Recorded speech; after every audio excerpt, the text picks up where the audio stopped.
Un triathlète est avec nous sur ce plateau, Vincent Luneau, sapeur-pompier de métier, probablement de vocation, mais une autre vocation moins connue, celle-ci, sauf pour votre entourage, on va la découvrir aujourd'hui.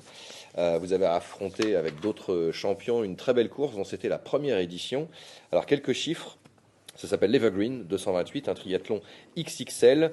Alors il est annoncé comme le triathlon le plus dur, le plus beau, le plus écologiquement responsable du monde, au monde. C'est lequel de ces critères qui vous a incité à y aller tous? Je dirais les trois en fait, les trois, puisque c'est vrai que déjà le lieu de l'épreuve, qui est donc la vallée de Chamonix, c'est un endroit que je connais depuis mon plus jeune âge parce que j'ai eu la chance avec mes parents d'y aller tous les étés, donc je le connais bien, j'ai fait pas mal de montagnes, donc c'est un endroit qui me tient vraiment à cœur. Et puis bon, bah forcément la distance, le triathlon format Ironman, c'est le format qui me convient, c'est le format dans lequel je m'exprime le mieux. Et puis bah, l'aspect éco-responsable aussi, c'est un aspect qui me paraît prépondérant. Et donc c'est pour ça que ça me tenait à cœur de participer à cette épreuve, même si c'est arrivé 15 jours après l'Ironman de Vichy qui était l'objectif principal de la saison. Ouais, c'est raisonnable ça de faire 2 Ironman en 2 semaines là, ça dépasse un petit peu l'entendement hein, de faire ça. Non, ça dépense pas l'entendement en fait. On se rend compte que les athlètes pros le font régulièrement. Ah ouais? Et voilà, après c'est une question de préparation surtout, je Bon. pense. Et puis comme c'était vraiment deux courses avec deux formats différents et deux gestions d'allures différentes, ça passe bien, ça passe très très bien. 228, vous pouvez nous dire ce que ça représente? Alors 228, ça correspond à la distance en miles de Mm. l'épreuve. Donc sur cette épreuve, il y avait 4 km de natation, 185 en vélo et 43 km de trail. Donc voilà, donc une belle épreuve, même une formidable épreuve pour une première édition. Et avec un dénivelé positif. Alors il y avait 4700 mètres en vélo et 2800 mètres à pied. Je sais pas si on se rend compte, mais On a du mal. c'est énorme, en fait, c'est énorme. Comme si on faisait, le total, ça fait presque comme si on montait à l'Everest, enfin du niveau de Ah la mer ouais. jusqu'à l'Everest sur une compétition, quoi. Donc, voilà. En Ah, France. c'est- Alors on va regarder quelques images, hein. Elles ne sont pas de Bip TV, mais par contre elles sont très jolies, entrecoupées de quelques photos de vous que vous nous avez ramenées. On va les commenter en même temps parce que les gens qu'on va voir disputer l'épreuve, que vous les connaissez. Donc évidemment, très belles images. Donc ça c'est vous, Voilà, dans le avec en brouillard. arrière-plan, la mer de glace, hein, c'est Ouais. magnifique. Donc là, le départ dans le lac de montagne de Montrion, C'est aux à aurores. 70 km de Chamonix. Effectivement, on est Aux parti aux aurores. aurores. Alors l'eau est fraîche, non? C'est L'eau quoi? était un peu en dessous, un peu en deçà de 15 degrés. Ouais. Ce qui fait que bon, le premier tour c'était en deux tours. Le premier tour ça allait, mais le deuxième tour il faisait vraiment Ouais. très froid et je suis sorti Et de vous l'eau. saviez pas au niveau de la rotation si vous aviez votre sac hein, j'ai Alors vu c'est ça en fait, le petit souci qu'on a eu c'est que petit souci de gestion des sacs et mon Ouais. sac était resté à Chamonix donc j'étais venu avec Thomas Demoli qui est un licencié du club avec Ouais. qui je voulais partager. Pour faire cette- la rotation là, voilà. Voilà. Et donc il a été obligé de faire l'aller-retour entre le site de l'épreuve pour m'amener mon sac dans l'aire de transition et en partant j'étais pas sûr d'avoir mes affaires pour Ah faire ouais. le vélo. Vous n'étiez Ouais. pas trop stressé dans l'eau là quand vous avez nagé? Vous Non, n'avez non, pas non, posé la non. question? Non, finalement j'avais confiance en Thomas donc il Ah, n'y a ouais, pas eu de c'est- souci. Alors effectivement. voilà Donc, l'épreuve. le de col de vélo. la Colombière qu'on a vu là avant, bah, des images magnifiques. Ah, Hein, on c'est était génial. dans les Alpes, c'était extraordinaire. Là, c'est juste avant, là, la fin Oh du col là là. de la Colombière, donc 2 km, on était. Donc ça, c'est Ecosep, le vainqueur de l'épreuve. Donc petite anecdote, il sort après moi de l'eau et il me rattrape dans le deuxième col. Et je le vois sur le bord de la route, ensuite au milieu du col, et il me demande si j'ai une pompe, et je lui ai prêté ma pompe pour qu'il puisse regonfler son vélo, et donc il me l'a rendu après. Donc voilà, après on voit les magnifiques images du trail, où on montait donc jusqu'au signal Ford, puis ensuite au plan de l'aiguille, là où monte le téléphérique de l'aiguille du Midi. Ouais. On domine la vallée de Chamonix et c'est simplement magnifique. Donc moi, le petit souci sur la course à pied, c'est que on a fait une grosse partie de la course à pied de nuit, parce que ça représentait un peu plus de 9 heures d'effort, et on a eu de la pluie pendant quasiment toute la course à pied. Donc ça a rendu la fin de la course un petit peu pénible, mais ça s'est globalement très bien passé. Pas eu de chute, donc c'était... voilà, vous voyez les images magnifiques. Hein. Il n'y a pas besoin de... on n'a pas besoin de commenter. Quoi. Donc, voilà. Ouais. Ça, c'est un des organisateurs qu'on a vu, donc Carlton C'est of beau. Holland. Et ça, c'est moi de dos, effectivement. Bon, c'est magnifique quand on regarde comme ça, hein, en tant que Ouais. spectateur, mais un acteur, il faut un mental quand même d'enfer, non? Pour arriver au terme de. Ouais, effectivement, je pense que voilà, on Ah. voit l'image un peu. Donc ça, c'était un pari avec Thomas. Je lui ai dit que si je franchissais la ligne, pardon, ça serait sur Ouais. les mains. Mon passé de gymnaste me permet de faire ça, Ouais. même après presque 20 heures d'effort. Alors vous faites le poirier, vous, après 228 km. À 228 miles, ça Ouais, représente. miles. Donc vous pourriez, finalement, vous pouvez encore en faire un peu là.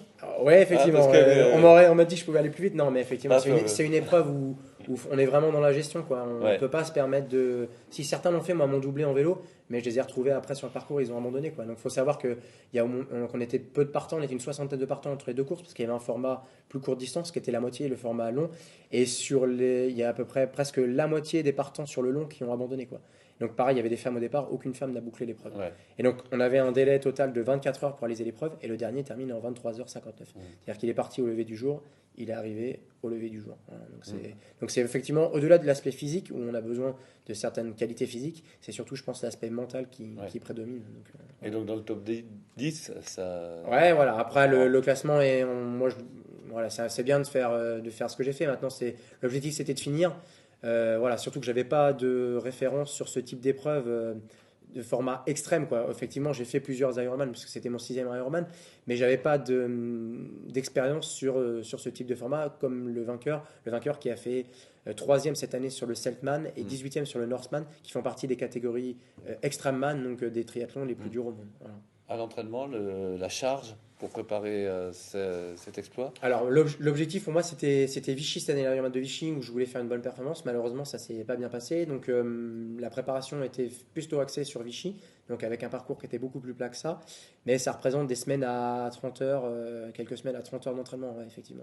Bah, quand on veut performer sur le long, malheureusement il y a pas de secret, il faut s'entraîner. Alors, heureusement j'ai un métier qui me permet en plus d'avoir un peu de temps libre, donc de consacrer du temps à ma famille et à l'entraînement, mais aussi durant mon activité, et je me dois d'avoir une condition physique adaptée, donc ça me permet de passer quelques entraînements durant mon métier. Voilà. Voilà, donc vous devenez un pionnier de cette épreuve. Effectivement, c'est bien ça qui est intéressant, c'est que bah, je suis un des pionniers de cette épreuve et je remercie les organisateurs, hein, Bruno Lebeda et Carlton Rolands, qui ont mis sur pied cette épreuve, qui ont eu l'idée exceptionnelle surtout de tracer ce parcours qui est vraiment exceptionnel. Donc, voilà. Et longue vie à cette épreuve qui, je pense, va attirer bon nombre d'athlètes et de triathlètes les saisons à venir. Ouais, vous pourrez dire, j'y étais.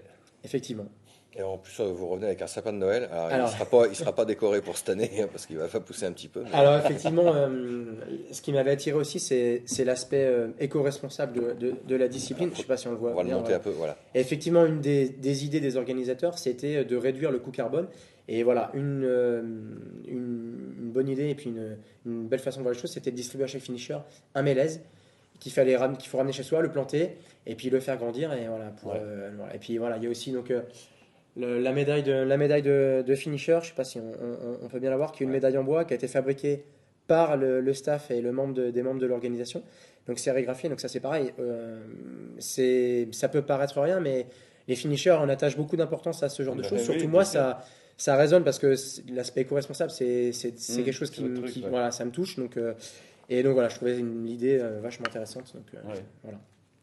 Et on parle d'une autre action aussi oui, que vous menez. Vous êtes solidaire aussi avec vos collègues.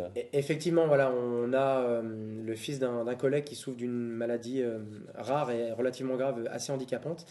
Et malheureusement, aujourd'hui en France, il n'y avait pas possibilité de pouvoir le faire opérer, donc il fallait qu'il parte à l'étranger pour se faire opérer. Et ça coûte énormément d'argent, puisque le système français ne remboursait pas ce type d'opération.